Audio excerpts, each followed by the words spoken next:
Xatibi Mescid-i Aqsa'yê Şeyx İkrime Sebrî di derheqê meşa alayê de yani bayraqê de beyanateke da Şeyx Sebrî ifade kir ku îsal Siyonîst zêde beşdarî meşa alayê yani a bayraqê nebûnin ji ber vê yekê jî îşgalkeran îsal zêdetir ji meşê îstîfade nekirinin.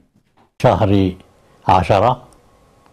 عام 1990 خاتیب مسجد اقصای او سروکی هیئت اسلامیه بلندا قدسی شیخ اکریم صبری در حقیقت شو مشا آلیا کو د 15 حاضران ده هات ترتیب کرن د اخوی شیخ صبری گفت لگور سال مره که زده بشتاری و مشه نبون و سیونیستان جمشه استفاده نکرن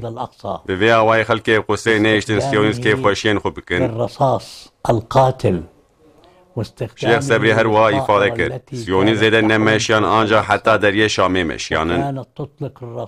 شیخ صبری دی بردوامی بیان خود دست نیشان کرد و وی آوائی کسیم که بزوری حاطن بجی کرن کتن ناو هزیمتی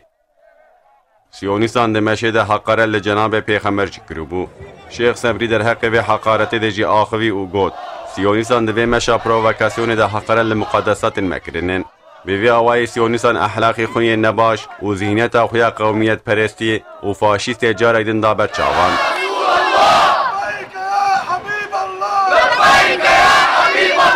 شیخ صبری بانگ لعالم اسلامی جکر او گود دبی عالم اسلامی لدیجی وی به ابدیه در بکوین و خودی لریبری خود در کوین.